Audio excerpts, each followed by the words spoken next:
Hello दोस्तों, आज हम देखने जा रहे हैं रामकाव्य के अंतर्गत गोस्वामी तुलसीदास जी के बारे में कथन। इससे पीछे की क्लास में हमने गोस्वामी तुलसीदास जी के का जीवन परिचय देखा। गोस्वामी तुलसीदास जी के जीवन में आने वाली कठिनाइयों को हम पढ़कर आए हैं। हमें विदित होता है कि गोस्वामी तुलसीदास जी का जीवन बहुत ही कठिनाइयों भरा जीवन था, बहुत ही संघर्षपूर्ण जीवन रहा।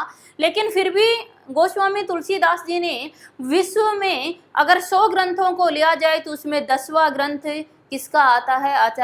आचार्य गोस्वामी तुलसीदास जी का हमें रामचरितमानस देखने को मिलता है। इतने महान कवि हुए हैं गोस्वामी तुलसीदास। सिर्फ एक ही कारण था गोस्वामी तुलसीदास जी के आगे बढ़ने का, और वो कारण था अपने उद्देश्य को प्राप्त कर लेना।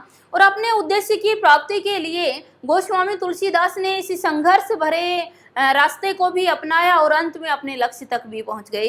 दोस्तों, इसी का उपयोग हमें भी करना है। यहाँ से हमें भी बहुत कुछ सीखने को मिलता है। एक प्रेरणा गोस्वामी तुलसीदास से हर व्यक्ति के जीवन के लिए छोड़कर चले गए। एक प्रेरणा हमें देकर चले गए कि यदि व्यक्ति कठिन संघर्ष करता है, अगर व्यक्ति दृढ़ संकल्प ले लेता है तो वह अपने उद्देश्य तक अवश्य पहुंच जाता है।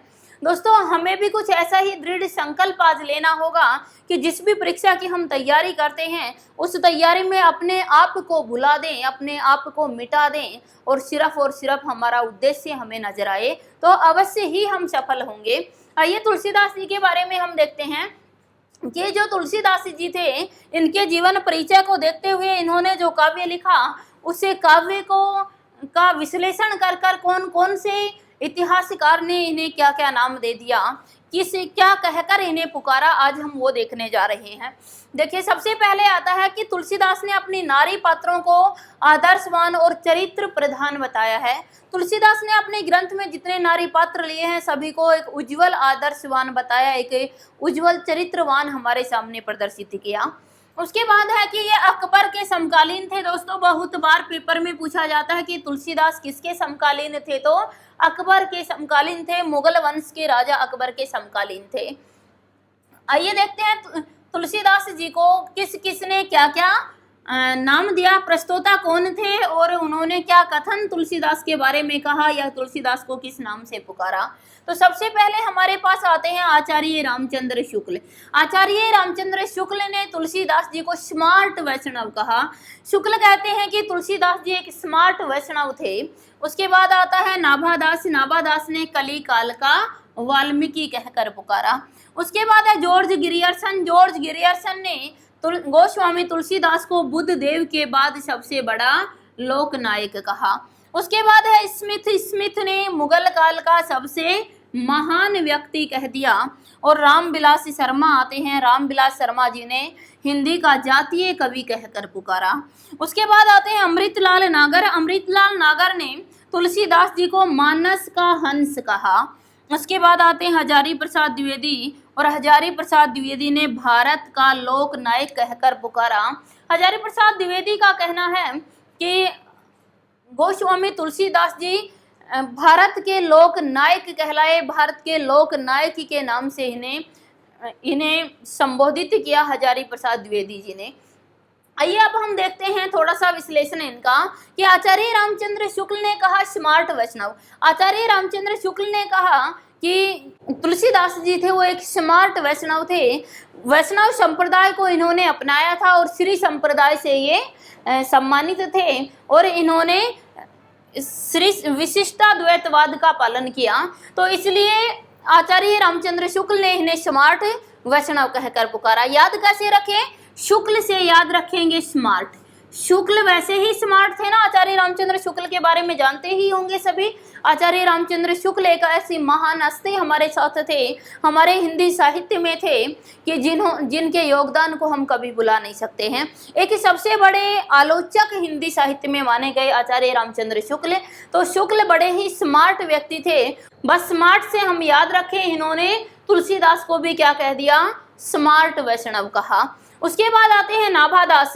नाभादास को हम देखें तो इन्होंने कहा कली काल का वाल्मीकि।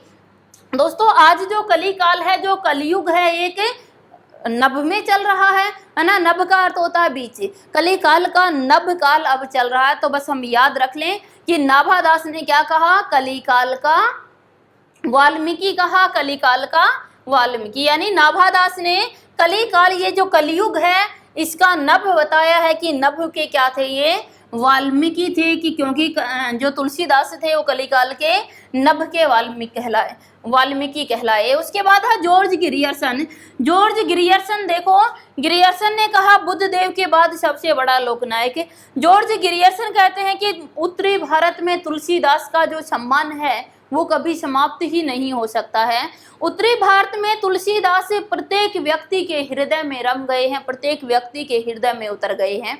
तो इन्होंने कहा या तो बुद्ध देव थे, या तो बुद्ध देव उत्तरी भारत की जनता के हृदय में समाये थे, या फिर उसके बाद कौन, गोस्वामी तुलसीदास जी उत्तरी भारत की जनता के हृदय में विराजमान हो गए हैं, हृदय में प्रतिष्ठामान हो गए हैं। तो बस याद रखें जॉर्ज ग्रियर्सन हैं। ये ग्रियर्सन वैसे तो अंग्रेज थे, लेकिन इन्होंने देखा कि बुद्ध देव के बाद अगर उत्तरी भारत में कोई लोक नायक है तो वो कौन है, गोस्वामी तुलसीदास है। उसके बाद आते हैं स्मिथ। अगर स्मिथ की बात करें तो स्मिथ ने क्या कहा, सबसे बड़ा महान व्यक्ति कहा। स्मिथ एक मात्र व्यक्ति थे, तो इन्होंने व्यक्ति कह दिया कि ये मुगल काल का सबसे महान व्यक्ति है। उसके बाद है रामविलास शर्मा। दोस्तों रामविलास शर्मा ने कहा हिंदी का जातीय कवि। याद कैसे रख लें कि हमारे जो वर्तमान के रामविलास जी हैं वो हमेशा जाति पाति की ही बात करते रहते हैं, हमेशा आरक्षण की ही बात करते रहते थे। बस याद रखें कि जो रामविलास है उसने गोस्वामी तुलसीदास को भी क्या कह दिया है, हिंदी का जातीय कवि कह दिया है। उसके बाद अमृतलाल नागर। अमृतलाल नागर ने कहा मानस का हंस। दोस्तों याद रखिएगा, बहुत बार एग्जाम में पूछा गया है कि अमृतलाल नागर ने तुलसीदास को क्या कहा, तो मानस का हंस कहा। याद कैसे रखें कि जो मानस अमृत पी लेता है, जो मानस अमृत पी लेता है वो क्या बन जाता है, हंस बन जाता है, हंस के समान हो जाता है। अमृत पीने पर मानस मनुष्य को कहा गया है, तो मनुष्य हंस के समान रह जाता है। उसके बाद हजारी प्रसाद द्विवेदी। तो हजारी प्रसाद द्विवेदी जी कहते हैं कि यह भारत का लोकनायक है, केवल उत्तरी भारत का ही नहीं, ये संपूर्ण भारत का लोकनायक है। तो हजारों व्यक्तियों का क्या है, लोकनायक है। तो बस हम ये याद रख लें कि हजारों से हजार याद रख लें कि हजारी प्रसाद द्विवेदी ने कहा ये भारत के हजारों व्यक्तियों का लोकनायक है। हजारों शब्द को जोड़ ले ताकि हमें याद रह जाएगा भारत का लोकनायक है। तो हजारी प्रसाद द्विवेदी ने कहा ये गोस्वामी तुलसीदास भारत का लोकनायक है। आशा रखती हूँ कि यह प्रस्तुता और कथन आपको याद हुए होंगे। शुक्ल से हम रखें, एक बार पुनः दोहरा देती हूँ कि शुक्ल से हम रखे स्मार्ट वैष्णव। शुक्ल स्मार्ट थे तो इन्होंने स्मार्ट वैष्णव कह दिया। नाभादास नभ में चल रहा है क्या, कलिकाल, जो कलिकाल है ये नभ में चल रहा है, तो बस कलिकाल का वाल्मीकि कह दिया नाभादास ने। जॉर्ज ग्रियर्सन ये अंग्रेज था, और अंग्रेज बुद्ध देव के चरणों में गिरे, या फिर किसके चरणों में गिर गए, तुलसीदास से। ग्रियर्सन बना ले, क्यों जॉर्ज ग्रियर्सन एक अंग्रेज था। इसने कहा कि यह भारत का, यह बुद्ध देव के बाद सबसे बड़ा लोकनायक है। कहा या तो बुद्ध देव लोकनायक थे या उसके बाद तुलसीदास लोकनायक हैं। उसके बाद है स्मिथ। स्मिथ से याद ही रखें हम, स्मिथ ने क्या कहा, सबसे महान व्यक्ति कहा। स्मिथ का अर्थ होता है महान, तो इसने भी क्या कह दिया, महान व्यक्ति। उसके बाद रामविलास जी हमेशा जाति पाति ये कहें आरक्षण की बात करते रहते हैं, तो इन्होंने क्या कह दिया, हिंदी का जातीय कवि। उसके बाद अमृतलाल नागर है, तो अमृत पीते हैं मनुष्य तो क्या बन जाते हैं, हंस के समान बन जाते हैं। अमृतलाल नागर ने कहा मानस का हंस।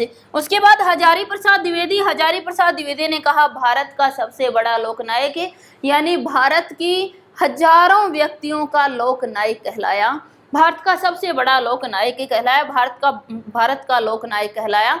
हजारी प्रसाद द्विवेदी ने कहा ये भारत के हजारों लोगों का लोकनायक है। तो ये थे हमारे तुलसीदास जी के बारे में।